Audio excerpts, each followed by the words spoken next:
Kia ora, welcome back to the channel. In this video, I'm going to be reacting to former British SAS soldier, 22 SAS soldier, Christian Craighead.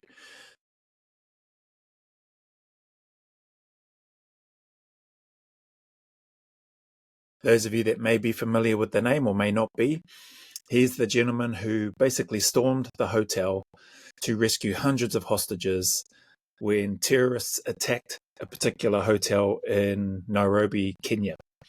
In this video, I'm reacting to some of the words that he's sharing about a warrior's mindset. And then later on down the track, because he's done several other interviews with other people, I'll look to delve into and react specifically to his time and what his thought processes were when he chose to, on his own, because backup and support wasn't there, even though he had asked, he chose to go in and do something about it. Also want to recognize and shout out the Mulligan Brothers. This is where I've grabbed this video from their YouTube channel, and this is the one that I'm reacting to from the work they do in interviewing many incredible people, Christian being one of them. So anyway, without taking up too much more of your time, let's dive in.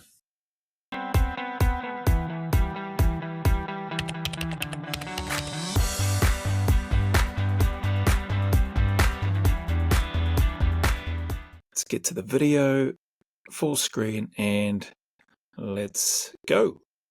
You cannot train to become a tier 1 operator. You're born to do it. You have to have this certain mindset, physicality, everything to be able to do it. No one, I completely deny. If someone said, you know what, I'm super fit, super motivated, I'm going to get into the SAS. There's plenty of those types of people that genuinely feel that they want to get in there.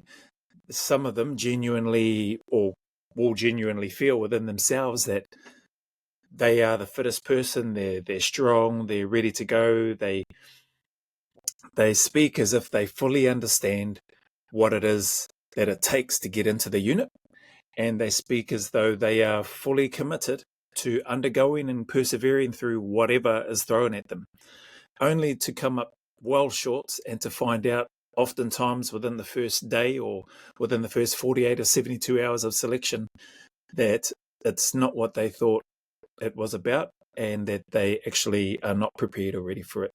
He made an interesting comment though right off the bat, talking about, I think he mentioned you cannot train or something like that. Actually, I'm going to go back so I'm not misquoting it. It was pretty much right off the jump. Let's go here. I'll play it again. You cannot train to become a tier 1 operator. That's it. So yeah, it is right off the jump. So he says you cannot train to become a tier 1 operator. I'll add my 2 cents in here on this one, because I think he goes on to say that you're born to do it. I think I have an understanding of where he's coming from and what he means when he says that. But for other people out there that might be watching this, they may misinterpret that. They may think, oh, well, I don't know. Was I born to join the SAS? Well, how do I know? I do think personally, you can train to join the Special Air Service. Why do I think that? That's because that's what I did. Yes, from the age of 14, that's my earliest recollection, because that's when I found this black book that had 3 letters, SAS, and when I started flicking through it, there were all these cool pictures of people that I had, well, they looked cool to me. And since then, from that age, while still junior in high school, I wanted to join the Special Air Service and be a Special Forces operator, not fully comprehending or understanding what that would entail or what that would mean from a physical perspective, but also from a mental perspective. I had nobody in the time when I was coming through school, finishing up high school in the early 90s, there wasn't this discussion or talk around mental health and mental toughness and all these sorts of things. I learnt that from my mum. A single mum raised me on her own. Through her example, she was out there working. But anyway, I digress. Coming back to here, I believe that you can. train for selection to become an operator within the SAS, because everybody that I know that I've had the privilege to go through it with and serve alongside, they all trained for it. They didn't just come out the womb and be, I'm born for this and here I am. So I'm sure, I'm not saying that that's what he's saying at all, but I genuinely believe you can train to be an operator. You likely do have some traits that you would have learnt over time, is where I guess I'm going. You would have learnt some traits, developed some habits, characteristics, values that intrinsically make you who you are. And that will lead you on a path towards what it is that you're wanting to do. So anyway, that's my 2 cents on that. I do think that you can train. That's not a knock on Mr. Craighead's view and opinion of that. And this is probably just that's not giving the full context. So I'm adding in my bits and pieces based on what this incredible individual is speaking about from his experience and his perspective. Let's carry on. You're born to do it. You have to have this certain mindset, physicality, everything to be able to do it. No one, I completely deny. If someone said, you know what, I'm super fit, super motivated, I'm going to get into the SAS. Maybe you will, but if you do, that means you always could have got in it. So you had that set up. There's some people who, no matter how hard they try, no matter what they do, no matter how qualified they are, no matter how good people think you are, they just can't do it. You're born to be in the SAS. If you want to do it, you train, you work hard, and then when it comes to selection or being selected, is you have to be really, really fit to get into pass selection. But that's not enough. It's just a tiny bit of it. But you also got to be really robust, not just physically, but mentally robust. Because that's the other thing. It's just like the daunting thought of what's ahead of you, which create these monsters that don't exist, and the monster eats them all up. And then when they face it, they either defeat it or, like say, go home. It's so true what he's talking about there. You can do all this preparation physically and get on selection, and you're more than likely, those people that go on selection are they're likely at the peak of their fitness or very close to it if they're not at their peak already. And that includes those who withdraw, who decide that this isn't for them, that, you know, they maybe discover that they didn't prepare themselves well enough. This is too hard. I can't carry on. And so I really love his take on that there. He has mentioned again, you're born to do it, that if you made it, then you likely could have. Yeah, I think I have an understanding of what it is that he's trying to get across. It's not necessarily that, you know, you come out one day, you're born, and that's my path, Joe Hortight, that's your path, you're going to the SAS. No, I learned that, I discovered it, and I had to train and prepare for it physically. And through that hardship of training physically, through getting up and getting out and doing those things, even when I didn't want to do it, that all helped prepare me mentally, because then I knew that I could do it. I knew that I started to gain an understanding that what I was going through in my training and preparation for selection was still not going to be as hard as anything that I would come across on selection. And I was right. It was true. Selection was 100 times, maybe 1,000,000 times harder than what I thought it was going to be. Well, not necessarily than what I thought it was going to be, but then what I had done physically and training wise and preparing to go on selection. So yeah, this is cool. It's awesome listening to this guy, and especially looking at him. Like, he's very unassuming. Hey, you look at the guy, and most of the guys that are in the unit, my perspective, there are some standouts. There are some real big units that, like, and you look at them and go, oh, holy heck, yeah, no surprise he's in the SAS. But you look at Mr. Craighead, and he's looks like an average Joe, like me, just an average person kicking around. You would never know that he has the skills, the physical ability, the mental toughness and strength to do what he does, and to do what he did in Nairobi, Kenya. So anyway, let's carry on. I want to be in the SAS. They want to be able to tell all their family, friends, swag around, I'm SAS. They don't really want to pay the price for it. It all comes down to if you had to do it. You know what? Sorry. I'm doing it again, I know. But he makes such a good point. There are so many people out there, even attached staff that are attached to the unit, that have been caught out so many times out in the clubs or whatever. And there's people, the guys that, are telling people in the clubs that they're a soldier in the SAS, and they are not. They haven't done selection. They are not badged. They're not operators. They may be attached to the unit, and they help either in a logistical or support type role, or and so hearing him and just seeing his little mannerisms, I'll swag around and tell everybody I'm in the SAS, tell their friends, family I'm in the SAS. It's hard case, the amount of people that get caught out trying to tell a few porky pies that they're in the Special Forces or that they're in the Special Air Service when they're not. So let's crack on with that. It is common. That happens a lot. And you don't have to do it. And that's what makes selection hard, is that you don't have to do it.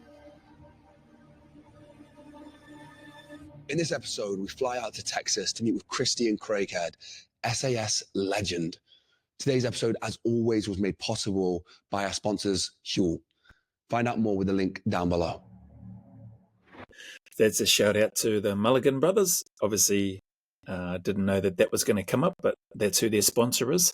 So again, shout out to the Mulligan Brothers for putting this video together and interviewing an incredible individual in Mr Craighead. So we'll crack on. And if they had to, if you held a gun to the head and say, if you don't walk there now in 4 kilometers an hour, I'm going to kill your family, I bet they'd be able to do it. It's going to untapping that resource. But you've got to be, and that's the trick of selection, is you've got to be able to do it. You've got to want to do it. And if you don't want it, you're not going to get it. Everything has a price.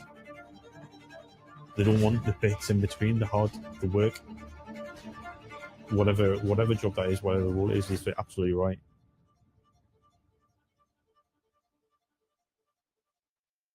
So, you want to go in the SAS. There's always exceptions, but as a general rule, if you're going to go in the SAS, whatever unit you're from, whether it be infantry, support arms, whatever, typically the guy going for SAS selection is the fittest, the strongest, the keenest, the one who excels in everything, who gets good reports all the time and is like golden balls. That's interesting. I'm going to pause it there. I think he said typically the guy that goes on SAS selection is the guy that's, the fittest, the strongest, the keenest. I can hand on heart say I definitely was not the fittest. I definitely was not the strongest. Keen? Yep, I was keen. I was aspiring to be. And man, just hearing him say that, I've got all this flood of memories from when I was in the infantry battalion in Linton, Palmerston North. And I had my platoon sergeants, or the platoon sergeants within the company that I was in for Victor Company, 1R and ZIR, that were thrashing me in the PT. The runs, they were up the front. I was like towards the back, not even in the middle. And I was looking at this. So there's people like Sergeant McIntosh, Sergeant Douglas, Sergeant Hutter, I think. When I was back at battalion for a time before I went to Australia, there was another sergeant, Sergeant Mitchell at the time. Awesome men, like just real great leaders from my recollection and my time in the battalion anyway. They've gone on and served wonderful careers. Not sure if any of them are still serving. I think maybe a couple of them might still be. But anyway, I was getting bloody cleaned up by sergeants, older men. Here I was coming into the army, 18, now 19, and getting blown away. I definitely was not the fittest or the fastest or the strongest, but I was keen.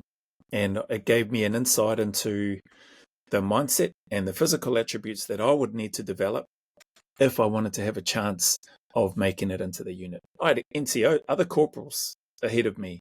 The Daniel Cooks of the world. He was always near the front. Who else is there? Bloody hell.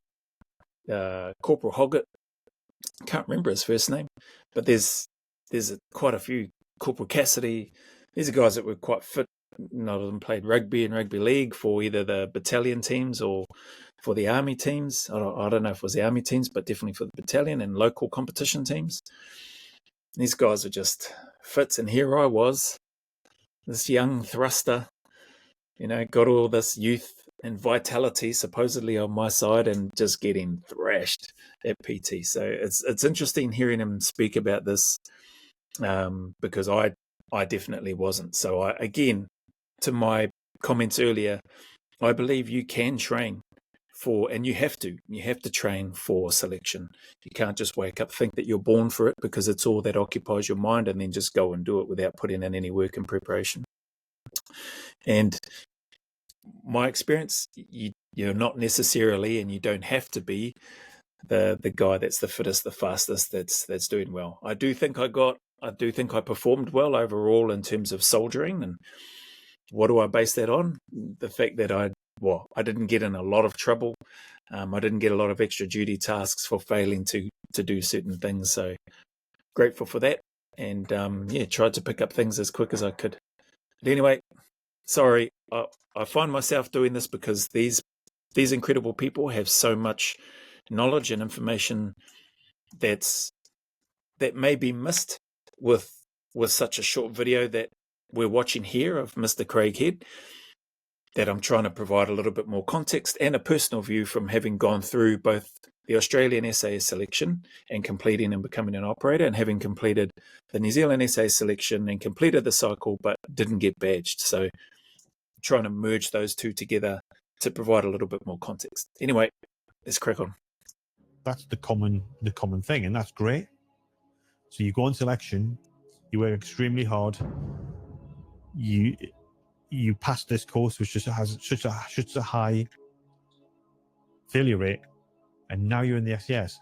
But here's the thing, something you didn't think about and no one tells anyone, is you've now joined a unit where every single member is that guy, where you were the top of the 30 guys in your platoon. Now you're in a squadron or regiment where every single man was that guy. That's a great point, a great way of looking at it. I never looked at it that way because again, as I mentioned, I never saw myself as the fittest, the fastest, the strongest. I never saw myself as that guy being at the top. I did see myself as that guy that was willing to go through whatever furnace or fire or crucible was going to be thrown at me in order to make it into the unit. But I wasn't like the standout top performer. I wasn't the top, soldier with regards to what was happening there. I did get a couple of awards as I was going through some of the memorabilia stuff in the container, which was interesting. It was a nice surprise, but it wasn't consistent for me anyway. But what he makes the point of there, when he says nobody tells you, you're now going into a unit where everybody's that guy, or everybody's been that guy. The fittest, fastest, strongest, the keenest, getting good reports, golden balls, I think is the term that he used. I personally, going in, I already felt and believed that the guys in the unit were supermen. That's what I thought. So I didn't need to be told that personally. I was going in having such huge, and still to this day, such huge admiration and respect for the men that served in that unit, the ones that were currently serving and the ones that had laid the foundation before, that to me, they were the superheroes that I looked up to. And so to hear him speak about that, going in there now, you're amongst the elite. You're amongst men that have got so much experience, wisdom, tactical skill, strategic knowledge and skill, experience accumulated from being at the coalface of the work, and they're distilling that information and sharing that through their communication and what they explain in lectures and teachings, but also through their actions. And the actions of the men, at least in my experience within the SAS, speaks far more than any of the words that they would speak. The words, my experience again, the words that they share, like listening to Christian Craighead here, the words that they speak for me are just amplified because of the actions that they've done, the actions that you've seen them do, and the action and the footage that we've seen of Mr. Craighead, him running towards the danger. So the words that he's sharing here just sort of, for me, just amplify 10 times, 100 times, because he's speaking from a place of authenticity. He's lived it. He knows it. He's seen it. He's done it. So we'll carry on. It's good to be around people who are of similar mind. If you're in a combat unit, and it doesn't matter if it's Tier 1 Special Forces or combat, I think it splits into Apologies, I'm just pausing it there. The audio, the music is a bit loud, so I'm not sure. Hopefully it will come through the words that he's sharing, but if not, I'm going to leave a link in the description of this video so that you can go and watch this 20-minute, 19-minute video clip of Christian uninterrupted and just hear him speak in his own words. Here, this is just my reaction to it and providing hopefully a little bit of information in addition to, and supporting, and or sometimes, you know, not questioning, but giving my take if it's a bit different.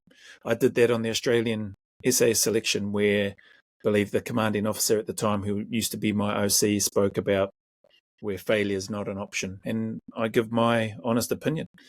I think failure is always an option, because there is always a chance that you could fail. You're striving to not fail, but that's the reality. So likewise here, no disrespect to any of these great men. It's just offering my opinion, and that's one of the things that I loved about being in the unit. You can give your opinion, or you're expected to give your opinion as well, your thoughts, even if it's contrary to what your leaders might be saying, even if your ideas or thoughts are different to what the majority might be thinking. So that's another great aspect about the unit, and how they're open to criticism, feedback, and different ways of skinning the cat, for want of a better term. So anyway, we'll carry on with this. categories as well, because one thing I think I saw a lot, and as much as my theory, you have sheepdogs and wolves. You're all working to the same goal, so you all got a common aim. Some of the people around you are sheepdogs. They can produce the goods if they have to. He's talking about sheepdogs and wolves. This music is getting a bit loud, and it's actually a little bit hard for me to hear, so I'm not sure how the audio is going to come through. Apologies for that. I didn't mix the audio or the music to accompany Mr. Craighead's talk. And they're there and they're selected, and that's why they're there. But there's some people around you who are wolves who have been trained into sheepdogs, and they're the different people. A lot of parachute regiment soldiers in the SAS are wolves. Wolves turn into sheepdogs. But it's like that in lots of different units. I'm not just talking about the SAS, I'm talking about lots of high-performing units, and people will know what I'm talking about. There's people are different. Some people are different. I think the wolves are the ones that will do things when they need to be done, without orders, off their own back, and with total aggression and commitment. And the sheepdogs will do it if they have to, but won't do it unless the shepherd tells them to do it. That's an interesting take. And I like the descriptors that he's used there, the wolves. Basically, they are the ones that get out and get after it. Don't need to be told. They're proactive. They use their initiative. And they're the ones, we'll use a term, point and shoot. You just point them in that direction, tell them that's what needs to happen, that's where we need to go, and they'll go. Sometimes you don't even need to tell them. Those wolves, or the ones that are just the warriors, they'll just get up and go. That's what we need to do. That's where we need to go. So that's where we're getting up, and that's where we're going to. And then he's talking about the sheepdogs. Very, very useful. Very, very fit, obviously. Very obedient. But my take is an interpretation of what he's talking about without hearing the whole thing. Is around, he's describing those that will sit back and they'll do the job, and they can do it. They can do it well for the most part, but they sit back and they wait to be told, whereas the wolves will go, I can see that, I'm going over there to sort that out. The sheepdogs will sit back and go, I can see that, that shouldn't be happening, we should be sorting it out, but nobody's told us to go sort it out, so we'll sit around and wait. So yeah, interesting take. You make your own fear. You make it. Fear to me is completely self-generated and can be defeated and can be beaten. Sometimes when it's because it's necessary and you have no option. But if you can harness that, if you can rip that skill, so if people can learn how to tap into that and go, do you know what, I'm just gotta do it. Don't want to do it, but I've got to. Let's go. That fight, flight, freeze, the fear. He's right. Like, the fear is real. It's genuine. You will feel it.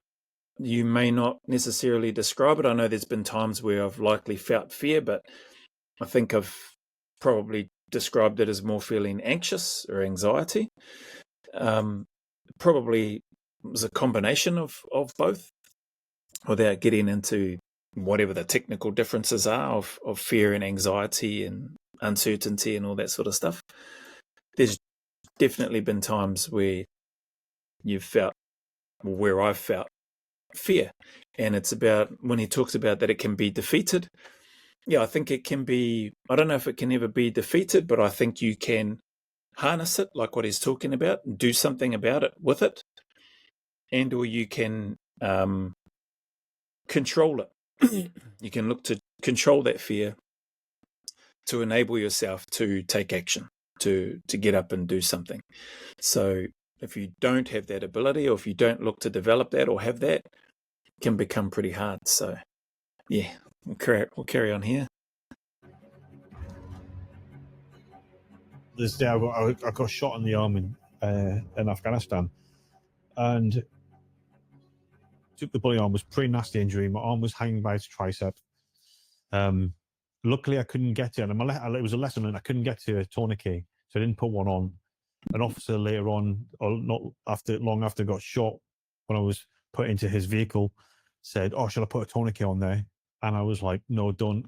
If I needed it, I would have bled out by now." And then eventually, the doctor at the patrol base, she sorted me out. She did a brilliant job, and then they got me airlifted. They did like surgery on it, to investigative surgery. And when I came out, the doctor or the surgeon was there, and he said, "Good job you didn't put a tourniquet on, because if you'd put a tourniquet on, you definitely would have lost your arm." Well, we can't make the decision whether to amputate your arm or not. Well, when you get to the Queen Elizabeth Hospital in Birmingham, they'll make the call whether you're going to lose your arm or not. So I didn't know if I was going to lose my my right arm. And then got there, and then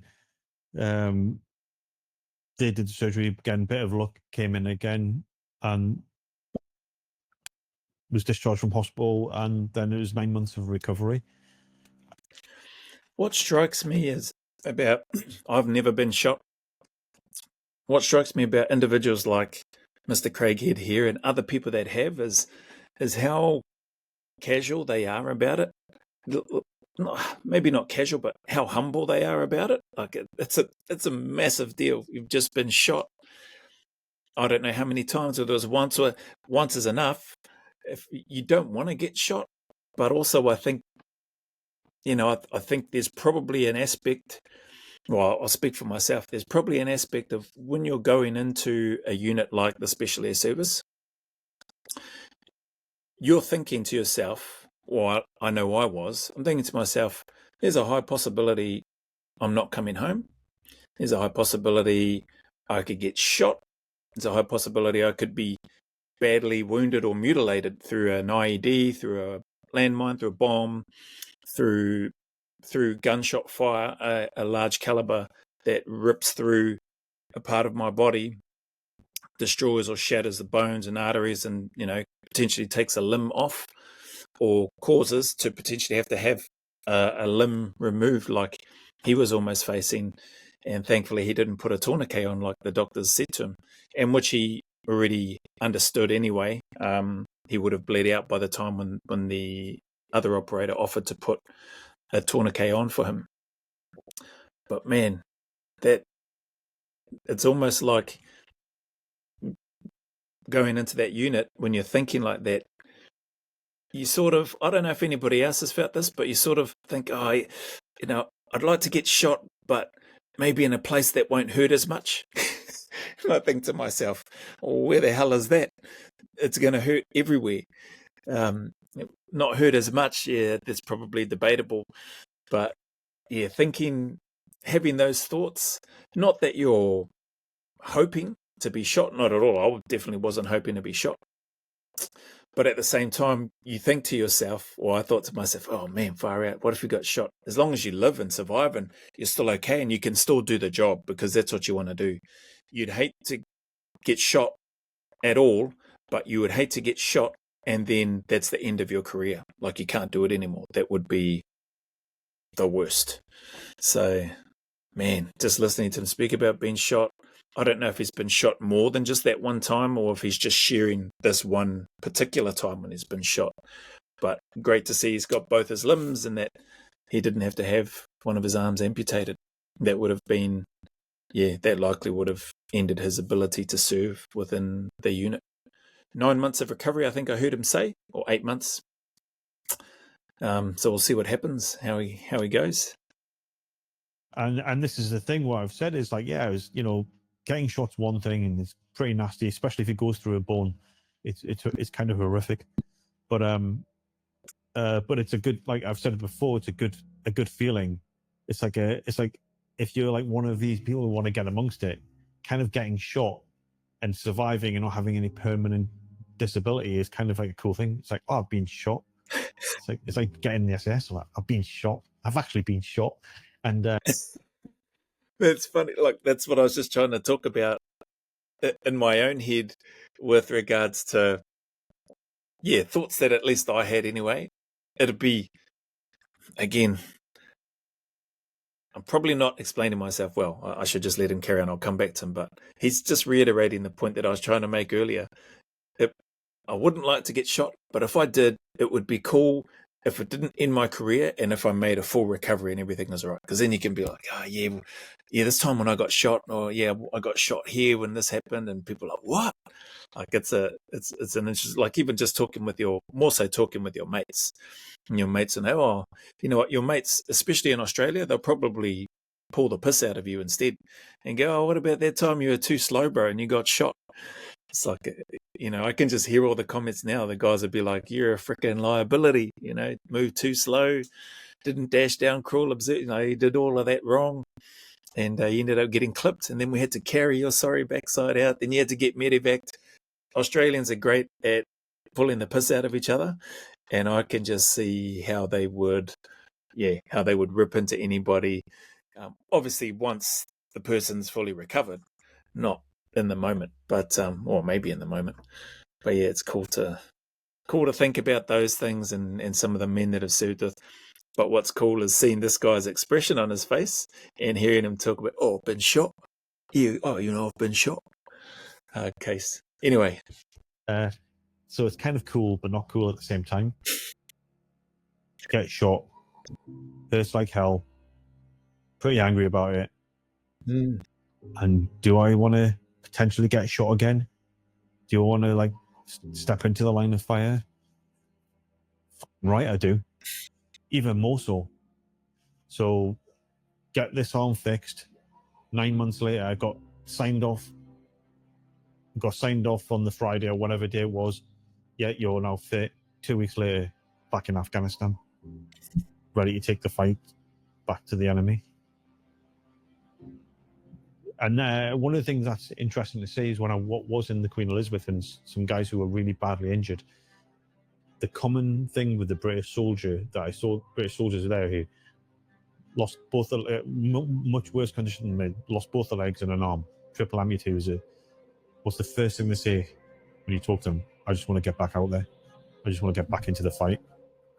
Some people clearly don't. And I think, and I've heard some sort of theories that if you get injured, that your brain releases some sort of hormone that actually fixes that issue, so makes you want to go back in it, because it's the most common thing I've heard with anyone who's been badly injured, especially amputees. The common thing they say is, I just want to get back into the fight. Life gives and takes. Sometimes what might seem like a curse is a gift, and then other times what seems like a gift is a curse, and it's hard to work that out. And sometimes, Wow, I'll rewind back a little bit, but powerful to hear him speak about other people that were in far worse conditions, double and triple amputees, losing both their legs, losing an arm, or losing both their arms. And some of the words from some of those individuals that shared, they just want to get back in the fight.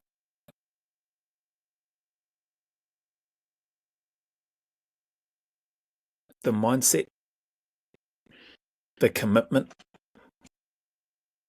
the courage that it must take to still have that mindset and want to go back towards the danger, to want to run back into the fire. But knowing that they, likely knowing that they can't, not in their current state, not if you're a double or triple amputee. But man, that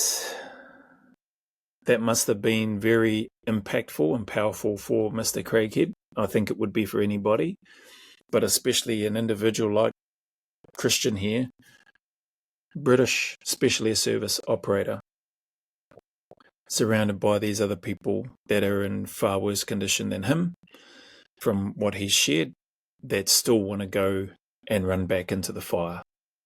And here he is. He already mentioned it. Yeah, if an oath I do. I want to go back and I want to put myself on the front line again to do this job that I signed up for.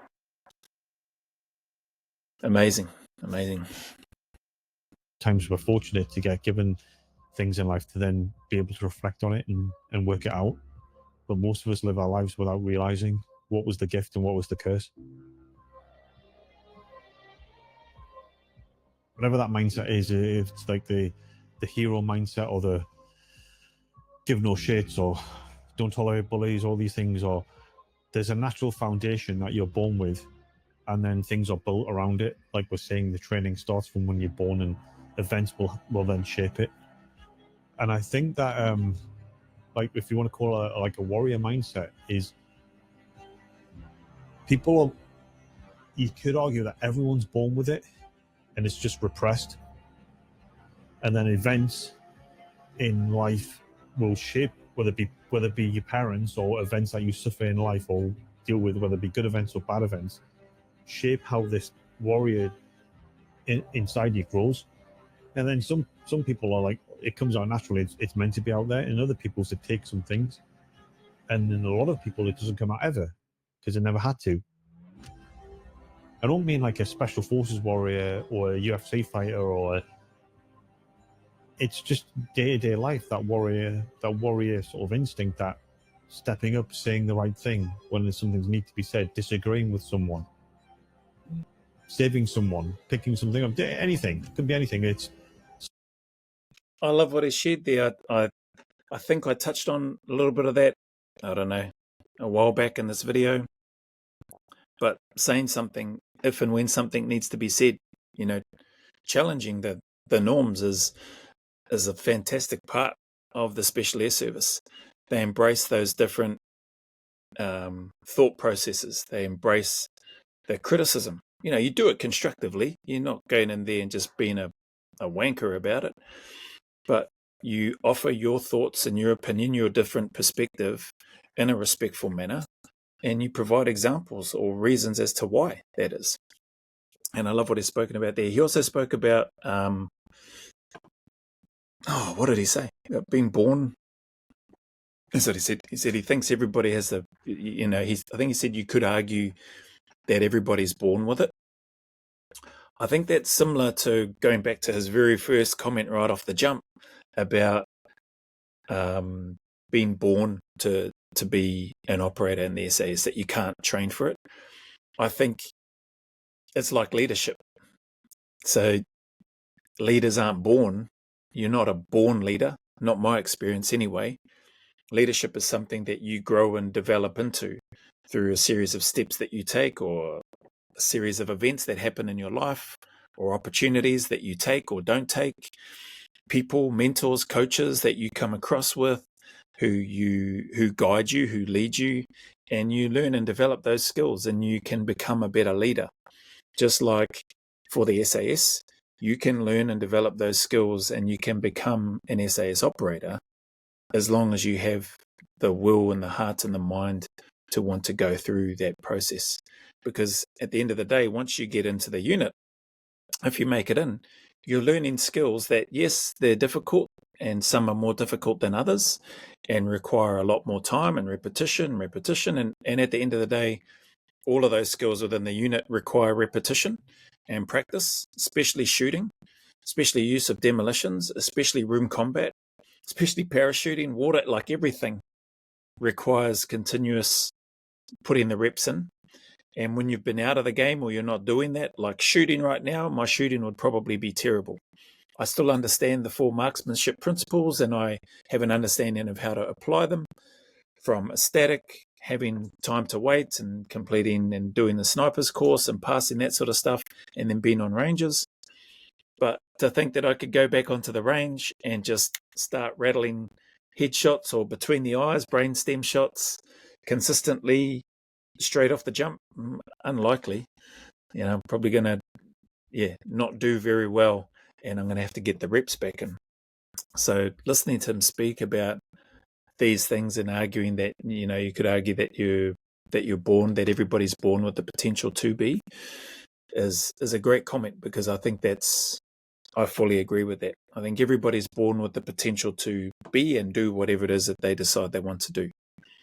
It's how we go about trying to draw that out of ourselves, or other people helping us on our journey, and or people laying the foundation. Our parents, or in my case, my mum, laying the foundation for me, setting the example of hard work, could see that that's what I need to do. I need to work hard, and I need to be committed to what it is that I want to do if I want to get to where I want to be. So, anyway, sorry, I've rambled on a heck of a lot, but this guy's got a heck of a lot of knowledge, and that's why I wanted to do a reaction to this video. So anyway. Some people it doesn't exist. Some people, it doesn't take anything to come out. They've had a great life and everything, but they're still natural warriors.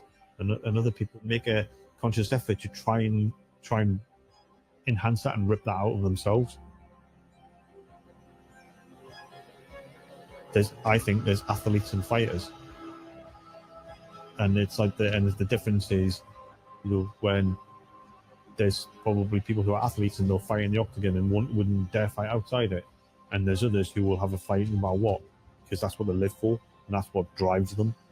And there's so it's that I think it would, like I said earlier, it exists in every occupation, every sport. Everything is different types of people, and it normally, to make it very basic, is there's the two things.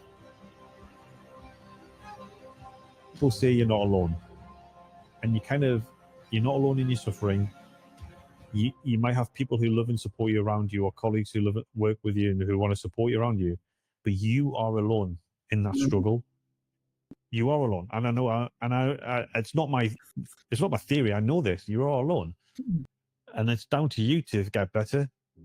Now you can get better, and how you get better, that's what you got to do. Is like, do what works for you. If therapy and talking to the support unit around you gets you better, then you do that. If doing physical fitness or shooting or riding your motorbike faster than what you should do is better for you, then do it. If having a couple of beers with your friends lines you up and makes you better, then do it. You just do what you got to do. I love what he shared there. That suffering and pain and being on your own, there's so many people. I'm going to be doing some reactions to David Goggins, who speaks about this as well, with a lot of passion and energy, and you can hear it in his voice. But to hear Christian speak about that, you're alone. It's up to you. And David Goggins uses the term, nobody's coming to save you. Nobody is coming to help and or to save you. there may be some people, which Christian's spoken about here, that can support you or offer support, and that's great. But ultimately, and it's been my experience too, when I've had moments where I've just been not in a good headspace, the way that I've gotten out is I've needed to find a way to get myself out. I've needed to stick to my routine, my structure. I've needed to get my training in to clear my head. I've needed to do that 2, sometimes 3-a-day training sessions, because I'm really struggling and I need this to look after myself so I don't just blob out and become depressed and woe is me, and everybody feels sorry for me. And so to hear him speak about this, not in the same way as what I'm speaking about now, but it resonates with me. I can hear what he's speaking about, or I can feel it, because I've been through it. And I'm confident everybody's had their dark days and been through those times where they've been struggling. And I think there may be some occasions where some people have been able to be there early to help us and encourage us and guide us along. But for the most part, at least in my experience, for the most part, what's got me out is me. And that's not trying to be cocky, arrogant, or dismissive of the loved ones, the family, the friendships that I have, who likely would help me if I reached out to them. I'd share that from a place of sincerity, because I've needed to pull myself out, and I felt that there was nobody there to help, and I wasn't prepared to burden anybody else with what I was going through. So I was like, you need to roll your sleeves up, pick your lip up, and get yourself out of this hole that you're in. So I can 100% resonate with what Mr. Craighead is talking about here. Nobody's coming. You've got to find a way, and you've got to pull yourself out of that. Like the examples that he shared there: riding your motorbike faster than what you should, doing shooting, doing PT, whatever it is, going out with your mates and having a couple of drinks. Do what it is that you need to do to help you get out of that space. Powerful stuff. Firstly, is keep your head. You can't be, if something's going wrong, or you've got to plan something, you can't look like you don't know what you're doing, or you're panicking, because your leadership abilities, or the people willing to follow you, will start falling away if you look like you don't know what you're doing or haven't got control of the situation. Then is assess the situation. You've got to see what's going on. You've got to know what's going on with the information that's available for you right then. So that, yeah, information might come out later on, but right now, given the information that you know, you assess the situation. Then you make your plan. However you do that, that's how you do it. But you may lean on people, but you make your plan because you're in charge. And then you execute your plan. If it goes well, if it goes really well and starts changing, then you have to do it again. Keep your head, assess the situation, make a plan, and execute it.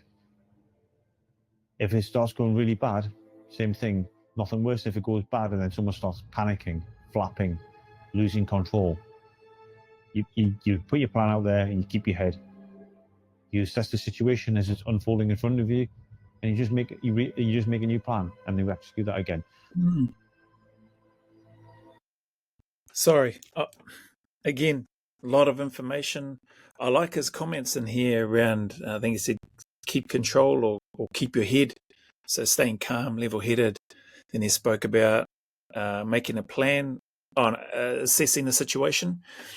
So keeping your head, assessing the situation, then making a plan, and then executing on that plan, whatever it is. I like that. There's lots of some really great tools that at least I've found for me that have been so helpful from my time in the military in general, and particularly from my time in the Special Air Service. And there's a couple that come to mind. There's the SMEAC acronym, SMEAC, which is around when you're giving orders: situation, mission, execution, actions on command and SIG, or command and logistics. And then the other one that I learnt in the Australian Special Air Service Regiment was the term OODA loop. OODA loop. So O, the first O is observe, the second O is orientate, the D is to decide, and the A is to act, and then the loop is you loop and repeat and you do it again. And that's sort of what he's speaking about here with the keeping your head and taking and assessing the situation, making a plan and executing. And then no matter where you are in that event or that incident or that situation that's happening, you continue to readjust. And if things change, okay, assess the situation, keep your head, assess the situation again. This is what's changed. Okay, how do we attack that plan? Here's our plan, here's our options, and then go and do it, execute it. So I love how he shared that. And it's the same with the OODA loop: observe, orientate, decide, act. Observe what's happening, orientate ourselves to that situation and what we might need to do, make a decision, so the planning, and then act, execute, take action, carry it out. So there's plenty of things out there and awesome resources and traits. Like I've been out of the military for nearly 20 years now. Yeah, nearly 20 years. But you still hold on to those things because they're applicable to everyday life. They help you with their communication, or they help me with my communication. They help me with my work. They help me with the ability to negotiate and influence people that I work with and or have worked for. And they're just, yeah, it's awesome. I love what he's just shared there. Anyway. Maybe when you die, you get given this whole replay of like, hey, I try to help you out loads of times. And, you know, when someone said, yeah, how many times something might happen and it was a sign. And sometimes you see it and sometimes you don't. Maybe we get them every single day. Maybe I think we do all have guardian angels and guides. And they're trying the best they can to guide us and leave messages. And sometimes you see it and sometimes you don't. And it's the kind of, there's a lot of writings and things about if you're on the right path, then you kind of see it. But if you're on the wrong path, then who's to say, you know, we say, some people might say angels and demons. Some people might say guides and disruptors or whatever, where there's people there trying to put you on your right path. And there's also little bastards there trying to pull you off it and put you on the wrong path. And just because that's what they do. You know what? I laugh at, I like the accent, and I also like the dropping in of his personality, and when he's speaking about things, and there's the little bastards that, you know, want to try to sway you off track because that's just what they do. There's so many of those. I've probably been guilty of doing that many, many times. And how you choose to either accept or take that information on or dismiss it plays a huge part in your outcomes, right? I think we all know that.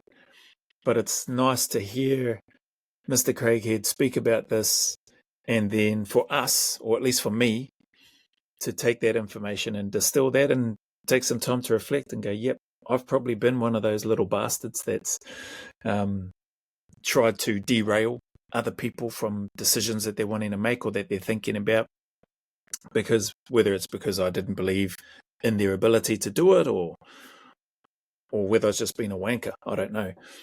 But at the same time, there's been plenty of people or experiences that I've had, and no doubt you've had, where there's been the naysayers, where there's been people that just, you know, want to try to get under your skin, cause some doubts. Selection course is a great place for that, for causing doubts, and that's part of the role, I suppose, being a little bastard on there to try to get in the heads of people and make them doubt themselves. And those that do doubt themselves, those are the ones you didn't want in the unit in the first place.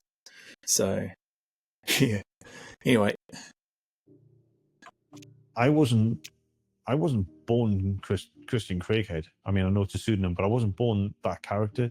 I developed it over after incidents and yeah, I got into the SAS when I was 30, and the Kenya incident happened when I was 43. So all of that was developing him to that point. wow. This is going out to everyone out there who's 15, 16, 17, 18, 53. Doesn't matter. Life's not over. Don't give up on it.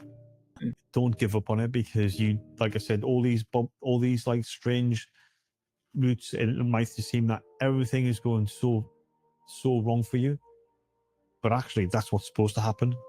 And I know it's kind of patronizing when someone says, oh, everything that's supposed to happen is supposed to happen, and people, it's up to you if you want to believe this or don't believe it, but it's that I think it's shaping, life is shaping, and the things that, and even to the people who say, well,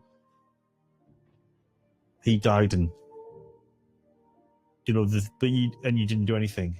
When I say about, I was training for that incident all my life, yeah, but what you could also say is everything that my mother did, everything that my grandfather did, everything that their grandfather did and their grandfather did, everything was shaping everything up to that 15th of January. And everything I'm doing is, and so you don't know, your actions might not be, it's easy to look at a selfish point of view, but your actions might be shaping or making the path for your grandchild. I'm going to pause it there. I was just trying to wait for a moment. I love what he shared there about preparing for that moment, the Kenya Nairobi hotel incident, all his life, and particularly what he's just starting to speak about now, nearing this end piece about his mum and his grandfather and his grandparents and everything that here in Aotearoa in New Zealand and Māori in a Te Ao Māori worldview, or my take on it anyway, being a Māori, is we'll refer to that as our tipuna and the decisions and the actions that they took and how that's been passed down from generation to generation, which makes us who we are today. And so everything that they've done to the point where I'm at, and then I get an opportunity to influence and shape the next generation, our children, and what they choose to do, obviously with my wife as well, and our children will have their part to play in terms of what they decide to do and choose to do and or not do.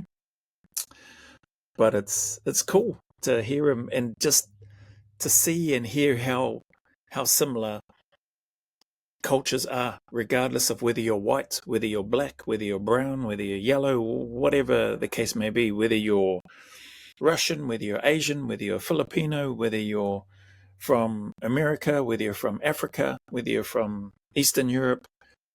Like, there's a connection across all people in terms of we might have different ways of telling our story. We might have different ways of connecting the dots to what makes us who we are and how we influence that and pass that on.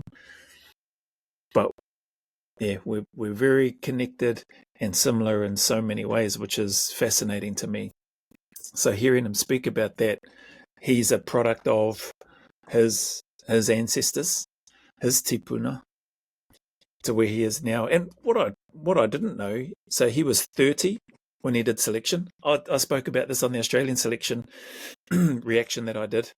Typically that's sort of a good age, late 20s, early 30s to mid 30s, because I touched on in the video, you're more mature, you're more settled, you've got more wisdom, you're less likely to be and to act spontaneously, you'll be more thoughtful, considered. That comes with all that wisdom. And I mentioned on the other video, you're not young, dumb, and full of, you know what the other word is.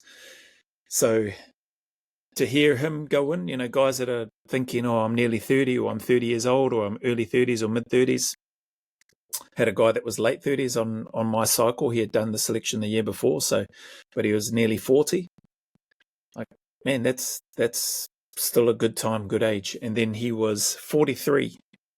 So after joining the Special Air Service at 30, 13 years later in Nairobi, Kenya, is when this hotel incident happened. And he was Johnny on the spot. And he kept his head. I'm going to use what he spoke about. He kept his head, or he observed what was happening. He assessed the situation. He orientated himself and spoke with people, because I know a little bit about the incident from watching some of the other stuff that he's done. He then made a plan. So decision time, he made a plan. I'm going in. And then he executed that plan.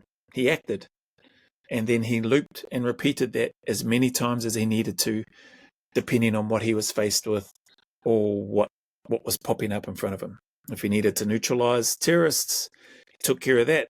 Save and rescue people, he took care of that. And just, yeah, amazing. So anyway, I love that he's spoken about that and where he is now and the role that our family, our people, and our lives play in shaping who we are and what we're leading, what's still to come. Because who knows what's still to come?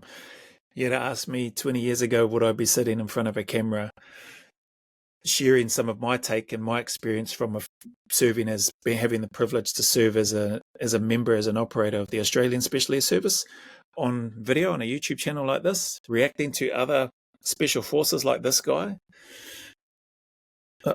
No, I would have said no. That's not in my playbook.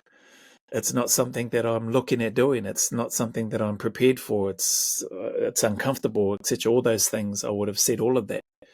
And to a degree, I still feel like that now. It's still uncomfortable, still learning, and I'm talking way too much on these reaction videos. But, man, I'm enjoying the process, and I hope, I'm confident that it will land on the ears, hearts and minds of people that wanted or needed to maybe hear this or some of this from my take. And I would love an opportunity to sit down with a guy like Craig and just chew the fat and go back and forth without cameras, without any lights, without any recordings, and just really delve deep into getting to know him and what he's doing now and why he does what he does. It's it's fascinating to me. Anyway, there's about, looks like 2.5 minutes, 3 minutes left for someone else in life.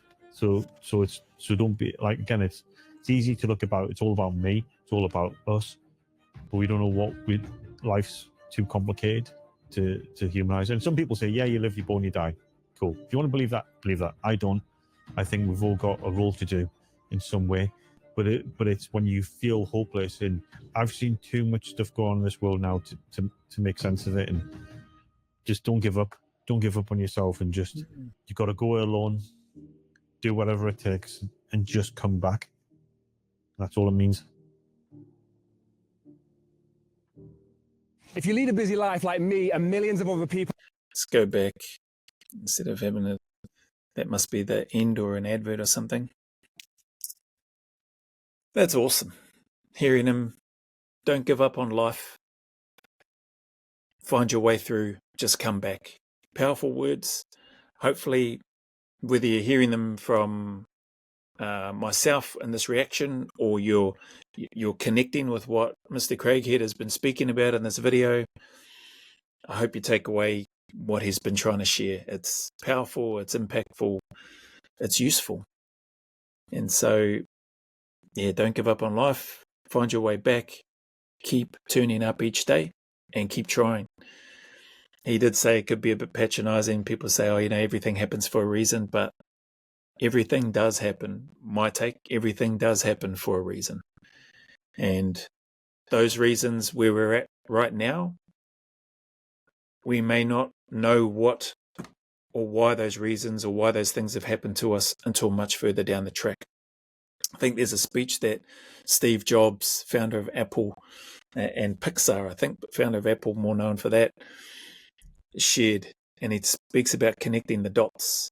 And it's usually not until we look back that we can connect the dots of what brought us to where we are now. And there's a lot of truth to that. I may have that wrong. I'm pretty sure it is Steve Jobs, but connecting the dots, things happening for a reason, no matter the struggles or difficulties that we might be going through now, when you look back, you keep turning up each day and you take another step forward, as hard as it may be, and you keep trying to stay positive and pull yourself out of whatever it is that you're going through. Look for help and look to get help if you need to.